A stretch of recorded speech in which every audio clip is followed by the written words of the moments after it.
Hey everyone, welcome back. I am back here with my next set of Olympic predictions. It is the men's 200 meter finals, which will take place here in roughly 12 hours, pretty much. So let's get started. This is shaping up to be a very intense finals.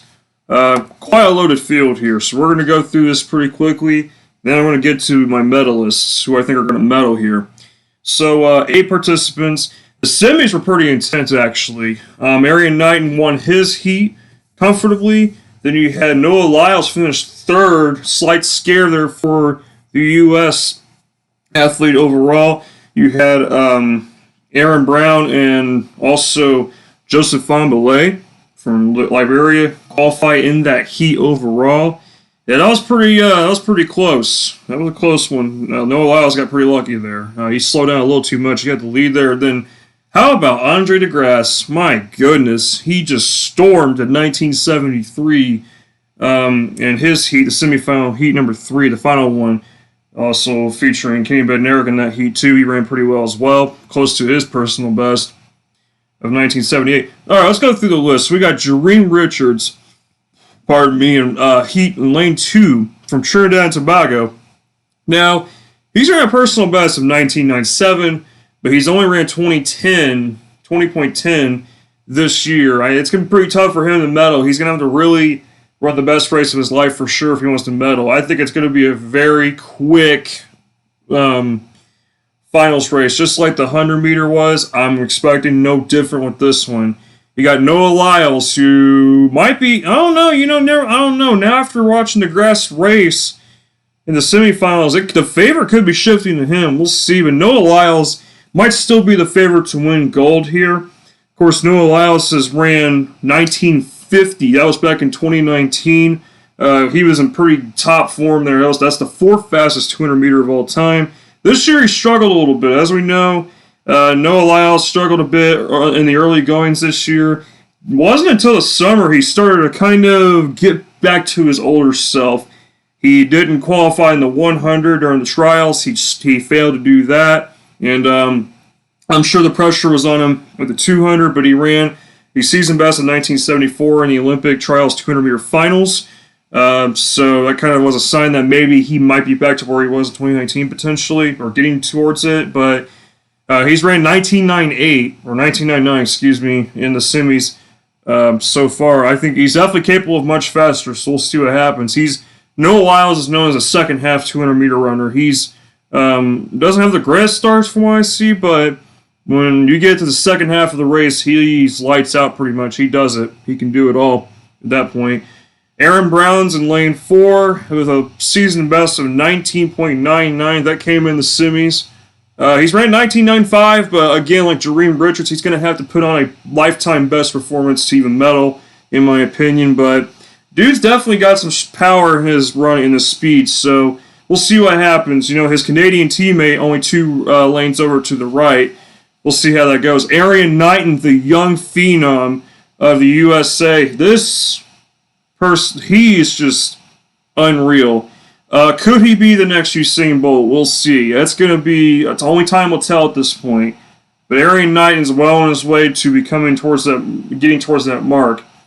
He's broke the under 20 record. He's broken the world youth record. Some along those lines. Correct me if I'm wrong on the saying of that record. He's ran 19.84 and he's only 17 years old.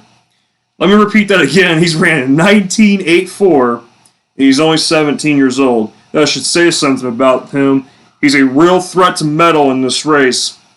I wouldn't put it past you on that one. You wouldn't want to put it past yourself on that one. Trust me, he's a threat. He's so poised and controlled. It's unfreaking real. He could be the youngest person to medal since, I think, 1984, if he medals. Looking to. Andre DeGrasse just was talking about how he looked really just unreal, like on another level. I'll say this, when we watched him, if you saw him in round 1 of the 200, he looked tired. He was tired after that one. I was kind of concerned. But later that night, boom, it didn't even matter. He just completely destroyed the heat that he was in. 1973, DeGrasse is a real threat to win gold. I'm telling you, I'm telling you, that's why I'm thinking he could now be the favorite to win, actually.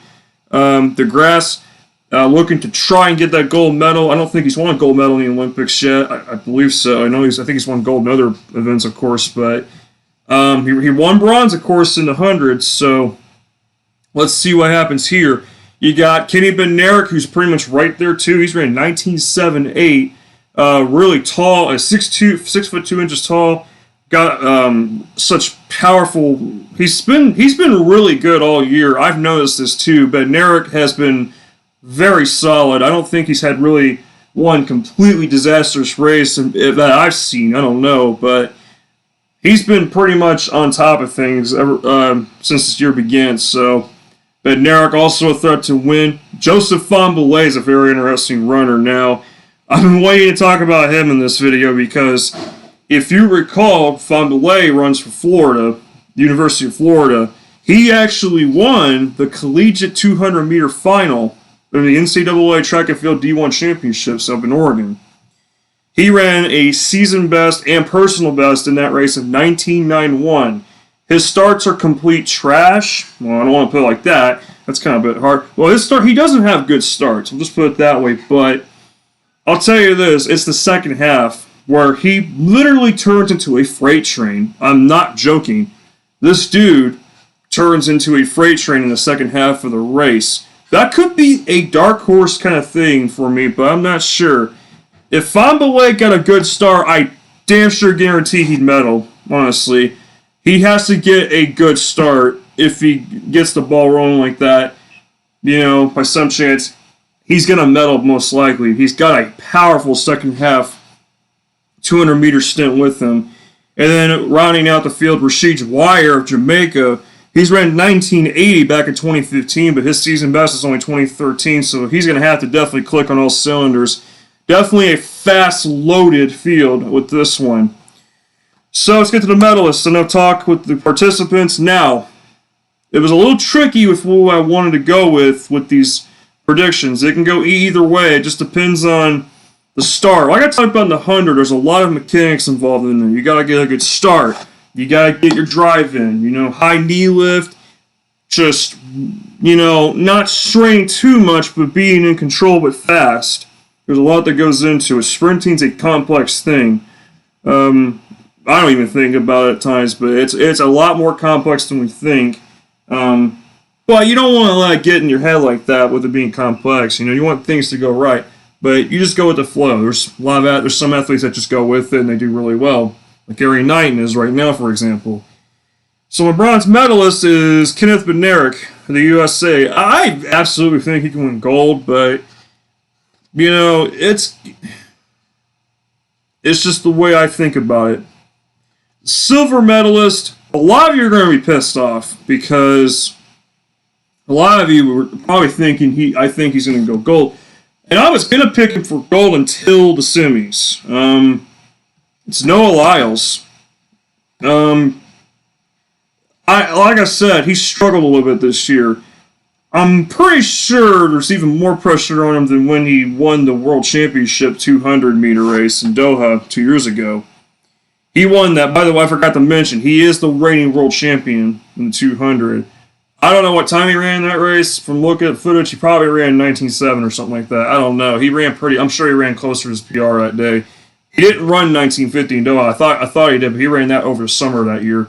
But Noah Lyles, he's had slightly slow starts. His reaction time is like 0.179 seconds. It's a little slow of a reaction time.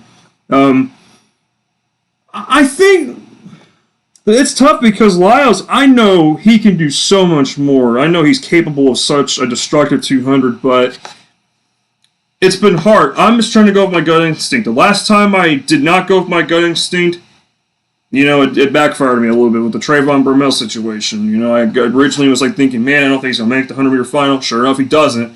I was like, I think BT Yang or whatnot can make it. But my gold medalist, this isn't biased just because he ran the fastest time in the overall semis. Andre DeGrasse, it's because of the fact that when he slowed down in the final like 10 meters, and he still ran 19.73. That just told me he's capable of running much fast. He's capable of possibly running below 19.6. 19.6 or even hell, 19.5 something. He could. But who knows? You can easily swap DeGrasse and Lyles. If Lyles gets going, I'm telling you, he probably will win gold. But that's the tough part about it. You just don't know what you're going to get. But I'm looking forward to it. Next video coming up is the men's 400 meter predictions. That one's going to be tough. I'm not sure who I'm picking in that one. That's going to be hard. You got Stephen Gardner, Michael Norman, Michael Cherry, Serrani. Oof. Gosh. These predictions are hard. But it's fun doing this stuff. Pardon me. But yeah, on the flip side, I'll catch y'all then. Like, subscribe, and hit the notification bell for notifications on new videos from this channel. But yeah, the 400 meter prediction video coming sometime tomorrow. But until then, I'll see you guys next time. And keep enjoying the Olympics. It's been some good stuff.